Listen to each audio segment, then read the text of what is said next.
Välkomna till Wallenstam kvartal 2 2018. Vi står här, jag och vår CFO Susanne Linde, och ska berätta lite mer resultatet. Det är en underbar miljö med vårt huvudkontor precis bakom, på taket bredvid och hela Göteborgs CBD i ryggen. Det är ett fantastisk miljö, men det är också ett fantastiskt resultat vi har glädjen att få presentera. Återigen har vi levererat ett fantastiskt kvartal. Och det gäller då att inte slappna av utan fortsätta att effektivisera, förbättra oss hela tiden. Vilket jag tror och hoppas verkligen att Wallenstam är ett bolag som gör. Under kvartalet så har vi gjort mycket saker. Vi har startat projekt, vi har flyttat in i projekt, vi har drivit våra planer framåt. En stor sak som vi har gjort, det är att vi har lagt om våra derivatainstrument. Men jag tänkte att Susanne skulle berätta om det och många andra detaljer kring vårt bokslut. Så varsågod. Tack. Och då tänkte jag börja med att prata om att vi gjort ett rekordhögt förvaltningsresultat för det här första halvåret. Vi har aldrig någonsin haft ett så högt resultat. Det är hela 18% högre än föregående år, och om man bara tittar på kvartal 2 så är det 22% högre, vilket är fantastiskt. Och det är både att vi jobbar med uthyrningar men också vår drift och också framförallt vår nyproduktion som kommer in i vår förvaltning. Det är totalt 850 lägenheter vi har flyttat in i under det här första halvåret, varav 500 bara på det här sista kvartalet.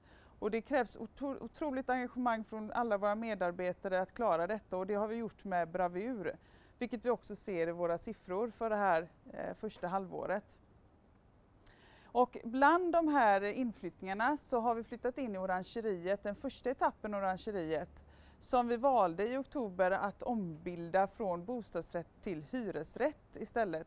Och den kommer in med ett fint förvaltningsresultat nu i vår förvaltning.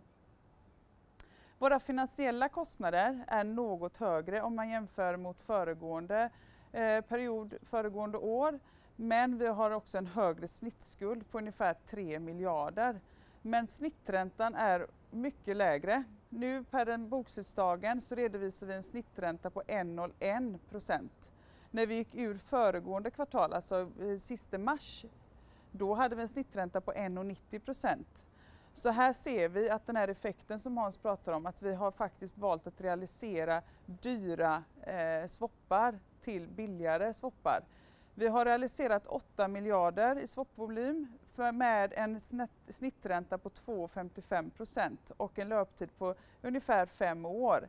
Där vi istället har gått in i nya swappar med en löptid på runt 9 år med en snittränta på 1,10. Och det här har vi gjort för att vi vill ha framtida lägre räntekostnader nu i och med de här ränteavdragsbegränsningarna som kommer att ske. Så vi står väl rustade för detta. Vi har en del orealiserade värdeförändringar också i våra fastigheter, bland annat ungefär 900 miljoner för det här första halvåret.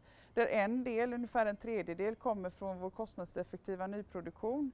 Men också ser vi att det är en fortsatt stark fastighetsmarknaden och direktavkastningskraven går fortsatt neråt. Där har vi valt att justera några fastigheter, framförallt då kommersiella fastigheter som nu har gått från en snittdirektavkastningskrav från 4,8 ner till 4,6%. Det var också glädjande att stämman i april i år tog beslut om att införa ett nytt optionsprogram till alla våra tillsvidareanställda. Det här programmet innebär nu för det här kvartalet en engångskostnad på, eller en orealiserad kostnad på 15 miljoner. Och det här optionsprogrammet löper fram till den 31 maj 2024. Eller om aktiekursen går upp i 140 kronor, vilket vi alla hoppas och tror på. De här nya skattereglerna då som beslutades den 14 juni i år, som kommer träda i kraft den 1 januari 2019 som Hans sa, innebär egentligen att vi får en begränsning i vår avdragsrätt av räntor. Det är 30% av det skattemässiga rörelseresultatet före skatter, avskrivningar och räntor. Och det här har vi då anpassat oss för, börjat att anpassa oss för, men vi kommer fortsätta det arbetet så att vi har gått igenom hela verksamheten för att stå väl rustade. Man passar också på att sänka bolagsskatten från 22% ner till 20,6%. Det här gör man i 2 steg, först ner till 21,4% de 2 första åren för att sen gå ner till 20,6%. Och det här har vi också fått anpassa vår redovisning efter. Vi måste värdera de skattefordran och skatteskuld som vi har i vår balansräkning till gällande skattenivåer. Vilket blir en engångseffekt för det här kvartalet på 270 miljoner i en skatteintäkt. Men som sagt var, vi fortsätter arbeta för att vi vill kunna fortsätta bygga våra hyresrätter och gör allt för att detta ska bli möjligt. Och ett steg i den riktningen är att vi anställer en teknisk direktör, Patrik Persson, på den 1/9, som bara har fokus att ytterligare öka fokusen på byggnationen.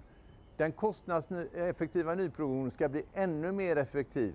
För kvaliteten tullar vi aldrig på, utan vi ska göra kvalitetsrika fastigheter till ett så kostnadseffektivt pris som möjligt. För att fortsätta leverera hyresrätter till vår egen förvaltning som är bra, kvalitetsmässiga och optimalt förvaltningsinriktade.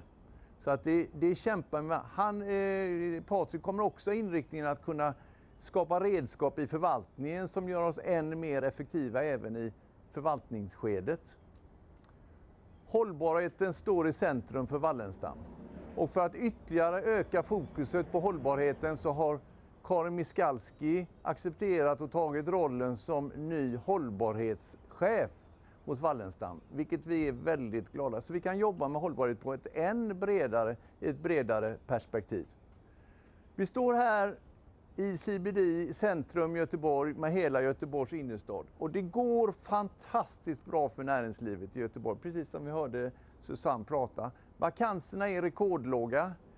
Hyran blir allt högre och högre för de kommersiella, då efterfrågan är så stor.